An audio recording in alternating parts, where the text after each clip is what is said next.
Okay, hey there traders, I'm back with another video. This is a follow-up to the first video introducing the Auto Strategy Builder. We've got some good feedback here, a lot of feedback, a lot of interest off of this, and my partner, TDI Dev, Erwin, as many of you know him, has been busy over the holidays here, working to address some of the concerns, some of the feedback. People were concerned about curve fitting, over-optimization, etc. These are valid the comments and input from us. So during this little 5-day break here, we've already got a new version. He's been hard at work addressing some of these issues here, and I'm going to show you what we've come up with. So I'm just for a quick review here. Many of you may not have seen this, or new viewers. Let me just go through the process again here. Now, let me just preface this by saying the objective here of this video is, or any video we do about ASP, it's not to showcase any particular algo. It's the process of algo creation. So with that said, we've got a very nice curve here. I'm gonna spare you the sitting through an optimization process. I think this took 7 minutes. I've got 60 days of data on the MNQ of 1 minute bars. So 7 minutes is actually pretty fast, considering it went through 40,000 different strategies. So let's just quickly take a look at it here. So if we go to, let's see, let's get down to here. This is all native Ninja stuff. So everything I included here is all native within Ninja, and there's nothing special here. These are about as common a group of indicators as you might find. I've got an ADX here. All I've done is optimize the period. Same thing with an ATR. Optimize the period. Check in money flow. Same thing, just the period, right? So there's no crazy optimization going here. We're just doing the periods. An EMA, well, I figured I would include an EMA, 5 to 50 is that range, and then just for any potential reversion to the mean kind of a strategy it might come up with, I went with the Keltner's channels with the optimizing for offset and period. So drop dead simple. Anyone can do this. Again, no magic indicators in here. Click OK. Now on this, I went to, as I've did in the last video here, while there are many different choices as to what to optimize for, I do like optimized equity curve as a good starting point. So if we go and look at that just for review, it's a 50-50 split between net profit and the K ratio, which is attempting to smooth out the equity curve. That's what optimized equity curve is actually referencing. But it also as well, right, we're after a net profit here. So with that explained, and again, as I showed in the first video here, there's lots of different combinations. You could change this, right? So if you wanted, I want net profit to be 70 and this to be 30, right? These are just defaults. These are starting points. Let me just emphasize that again. There is no right answer here. And what's interesting about this is it's very unlikely that two people are going to get the same result, because you're going to change there's so many variables in here, and with the capability. So just for example, if I change this to 60-40, I'm going to get a different result. You change it to 40-60, different result, right? So that's one of the things that's interesting about it. So when you get something that's good, that you like, you get a good result, be sure to save it so you can bring it back if you want to work on it further. But for our purposes here, let me go ahead and close that. So this is a nice looking equity curve. Now, just as a reminder, one of the first things we did to try and reduce some of the curve fitting was to interleave the in sample and out of sample in the equity curve here. So green being in sample and the magenta being out of sample. Again, looking to reduce the curve fitting that can be problematic with this kind of algo creation. So that was the first thing we did, and I think part of getting us to where we are now. This is one step in that progression. Now, in addition to that, what we've added into to the Auto Strategy Builder here is the ability to run Monte Carlo analysis both on the individual algos as well as the entire approach, right? So I could run a Monte Carlo analysis on this approach to trading, or to day trading. So I've run that. So if I just done it here, you see it ran it through 25 strategies. Now, if I come over to Monte Carlo analysis here and I look at it, well, I'm going to get a rating here.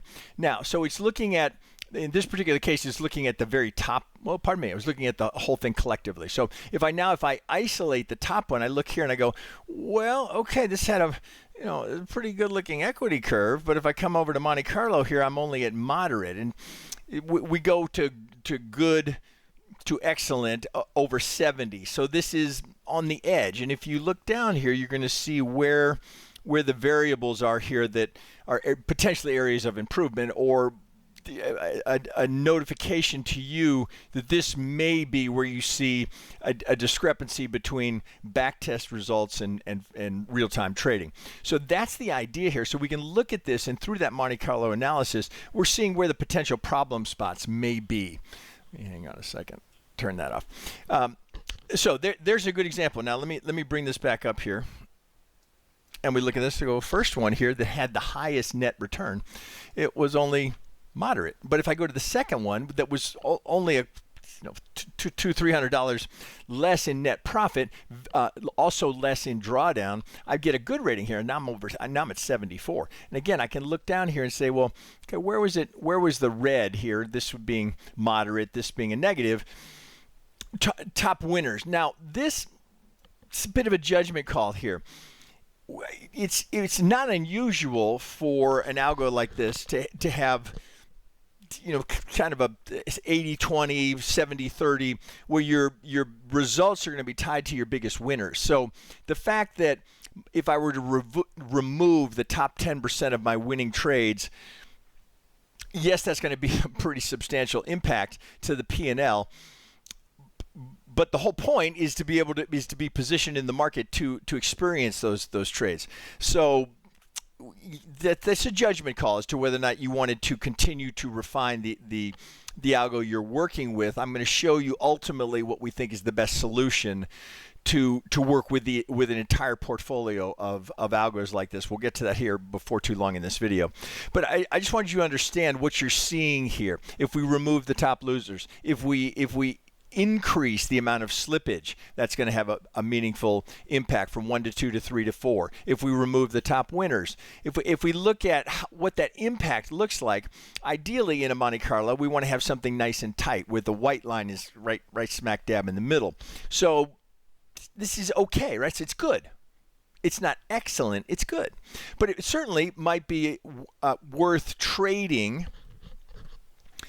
in a collection of different algos, right? So which is ultimately what we're going to suggest to you here. I'm getting ahead of myself. But good, right? Not a bad result here. Again, if I come back here and look at this one, it's okay, seven grand with a drawdown of 708, right? Is that exactly what you're going to experience going forward? Well, that's not what we're saying. But that we have a very acceptable back test here that would make you want to at least take this into a sim test. So that's one way to look at it. Now I'm going to go ahead and I'm going to save this strategy here, so I've got it. So you want to be sure to save those so that you can pull it back up. So if I were to close Algo Studio Pro and wanted to work on this again, I could bring back this exact algo and these exact parameters to work on. So with that said, again, you can just pick. Oh, let's go back over to the Monte Carlo here. I can look at some of these and go, okay, is there anybody here that's over 74? That seems to be the best one I've seen so far. I've got lots of moderate here. Oh, if I'm just working down my list here, moderate. You get the idea here. I won't take you through all of them here. I think I've got 25 of them. Many of these are in the moderate category here. So again, it's just a suggestion here. This is a tool to try and help you pick the algo that's most suited to your risk tolerance, what your objectives are. But I think giving this kind of detailed analysis of it across multiple algos with different parameters here, and like I said before, if I change this, I'm going to get a different result, different Monte Carlo results. All of this, every one of these variables is going to affect your outcome. So it's getting to one that you're comfortable with and then putting it through a sim test, which we would recommend. I see what the results look like here. Is it consistent with the back test? And if so, then perhaps you want to take that into a live trading environment. But ultimately, what we would always suggest is you create multiple algos and create them across multiple assets. Or, I mean, that's what we would suggest. You could have 3 or 4 different algos running on the MNQ. I mean, that's not, I don't want to discourage that, but you might consider diversifying across different assets, just as a suggestion. Okay, with that done here, I think I've got everything. Let me pause for a second. Okay, I think we got everything covered there that I wanted to go over here. Again, nothing will be more beneficial than for you to download the trial of this and do some of this yourself and see what kind of results you get here. That, again, you can watch me run you through it, but I think you're going to have a much more meaningful experience with the product as to whether, and evaluating it as whether it's something you want to add to your arsenal. If you do this yourself and see what those results look like, run through the Monte Carlos, see if you get something that you like here that would warrant trading. Now, the big issue that we've always recommended, whether you're looking at the Auto Strategy Builder or you're just working with Algo Studio Pro, is the concept of decay or a strategy decay, which is a real phenomenon where you back tested something, you've got a good result. It should be close to that in the very early goings with trading the algo, but over time its effectiveness will decay, thus strategy decay. Well, in the interest of exploring that, we went to ChatGPT and asked for suggestions on what to do to try and alleviate the strategy decay. And let me show you the results that came up with. And I think this is actually very good advice. But rather than us give it to you, we thought we'd let a large language model give it to you. So stand by and I'll show you what I'm talking about. So this was ChatGPT's recommendation on how to deal with decay. Now, I will post this, and this may be hard to read for some of you, but I will post this in our Discord in the ASP, in the Auto Strategy Builder channel that we've already created. So what it's suggesting here, every 2 weeks, generate strategies on the last 60 days of 1 minute data. That's the first thing we have to do. Every 2 weeks. We want to filter for a minimum of 100 trades. You've heard us say that before, and then run the Monte Carlo backtest analysis and look for a score greater than 60. We were looking at 74 was our best Monte Carlo result. So anything over 60 is going to be acceptable. Select 5 to 10 strategies from the leaderboard. Trade them exactly for 2 weeks. No more, no less. Kill all at the end of the 2 week period. That's important. And then repeat with fresh strategies, as in reload the most recent 60 days of data, assuming you're going to stick with the same asset, run it again, optimize again, run Auto Strategy Builder again. It may or may not need to be, or you may not want it to be the same grouping of indicators, but the idea is to create a fresh new algo on 60 days of data with a minimum threshold of 100 trades, and then that Monte Carlo score over 60. Right? So it's just, it doesn't have to be the exact same set of indicators. I just want to make that point. Now, critical rules: never hold strategies past 2 weeks; they decay. That's number one. Never skip rotation, as in the discipline to rotate every 2 weeks. Start with 1 to 2 contracts, scale 3 to 5 after validation. So if it's off to a good start, it's doing well, then you can increase 3 to 5. Paper trade the first set 2 weeks to validate execution.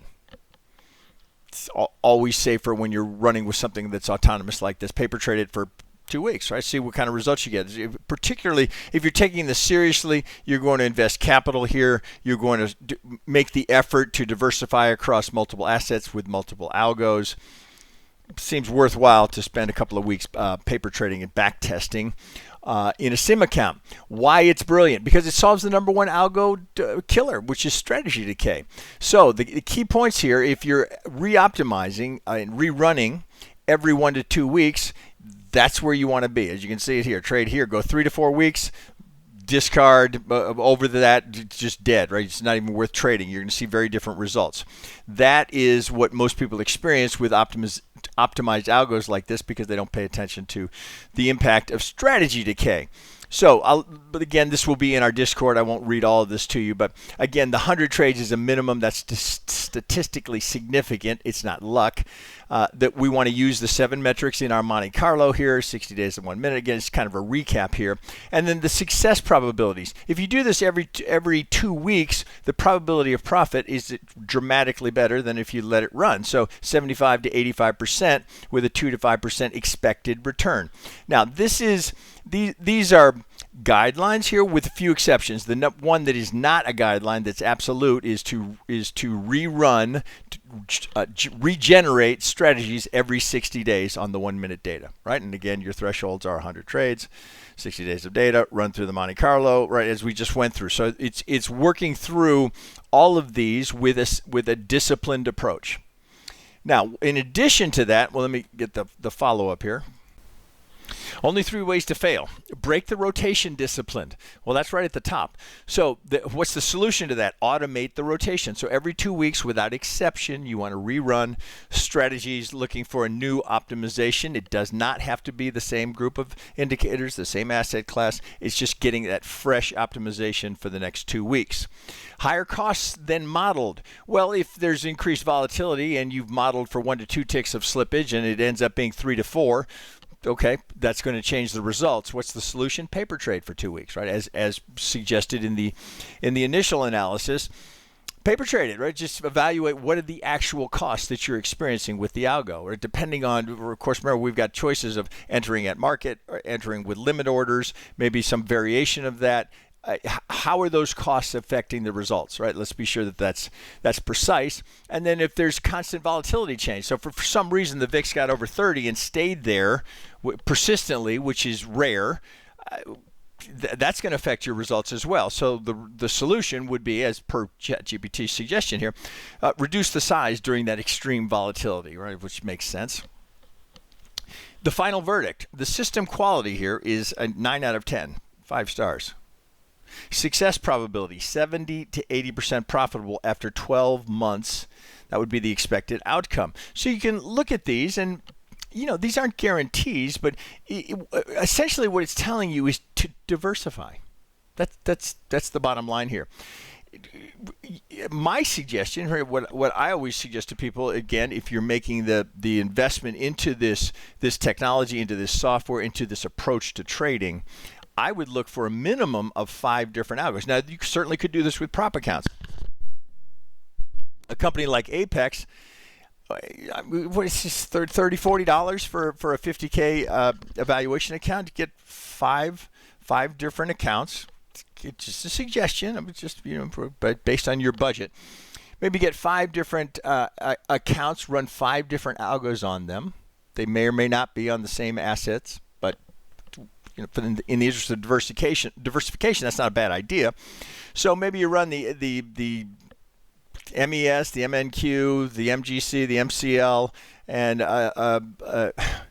you pick your 5th variable here. Maybe you're running it on copper or one of the currencies, right? Just the idea is not only are you diversifying the algos, you're diversifying the asset classes, and that I think will feed into this ultimate verdict here, suggesting that very high probability of profit if you're willing to stick to those disciplines. Right, so there's a whole lot to chew on. I'm going to leave you there and suggest once again that you trial this product. Right, all of our products, including Algo, the Auto Strategy Builder, is available for a 7-day trial. You can do a lot of back testing, a lot of algo creation in 7 days. Work with it, see what kind of results you get. That may be, you can get pretty good result within 7 days. If you feel like it's a good investment, this is a product that's available on a subscription basis. So it's only available that way. It's $99 a month, which we think is very fair considering what it can give you within 30 days. And then, of course, the idea might be that with that experience, you may or may not. You may want to make the bigger investment into Algo Studio Pro, where you can do actually much more. So a lot of choices for you, but it always starts with a good trial. Make sure it's a good fit for you. It's suitable to your budget, your risk tolerance, and your objectives in the market. All right. So with that, you know where to find us, TradeDevils-Indicators.com. Links are underneath this video. Our Discord is free for all to join, so you can get in there, exchange ideas and experiences with other users, and you may find some new ideas, some new things to think about. Okay, with that, I'll wish you a good day, and we'll catch you on the next one.